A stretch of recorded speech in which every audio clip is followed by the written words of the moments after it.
ټی څه کوې؟ وایي شی نه لرم یاره وایي بوټي څه کوې د درخه دا خبره دنیا د درخه دا خبره یې خالي دغه چمونه کوي یا تا ولیده دا به مې کوم بیا بوټي څه وکړم یا ګیس نه لرې؟ ګیس یه ګیس چیرې ده خدای پروت چیرې؟ خدای براول شور په خیر ده کړه خوشحال السلام علیکم سلام شوره خیر ده کړه خوشحال ګیس لرې؟ خو زه هم دغه انسان یم دا کاکا ده ته به مجبوري ده دا کلي نه ده دا دا مجبوري ده چې بوټي پرې وږي بله خبره ده موږ ته هغه وخت مور میم والی خبره دی ده پښتانه مشران دې اوس ایمان تیر کړي پښتانه مشران ډېر شکر الله نازولي دي په نس ماړه دي په موټرانو کې ګرځي راګرځي د قوم خدمت دې وکړي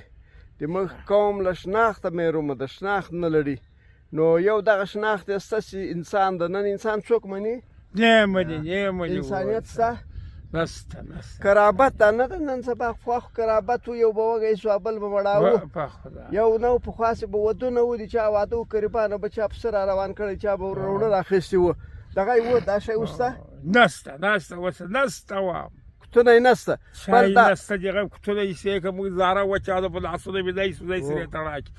لاسونه وګوره دا بوټي وام په دا غره کې ولاړ یم بله خبره اسلام چیرې دی چې غم اسلام چې دغه غرق و ترک ولې د په تور غره کې بله واره بل دا پخوا چې به مړی وسو خلکو به وروره چا به یو 2 کیلو پتاسې راخسي او چا به بره راخسي چا به وړو چا به پسه راخسي اوس هغه شی شته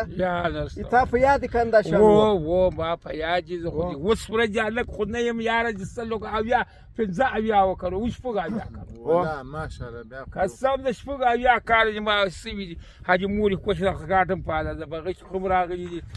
شپېته اویا کاله بغې کې راغلي صحیح نو قدرمنو ګوره که تی عزیزګلیو قرابت راژوندی کوئ دا کوتنه یې راژوندی کوي پخوا به چیرې په کور کې مړی اوسو چا به ورور پتاسې راخیست چا به غوړي ورته راخیستي چا به اوړه ورته راخیستې وه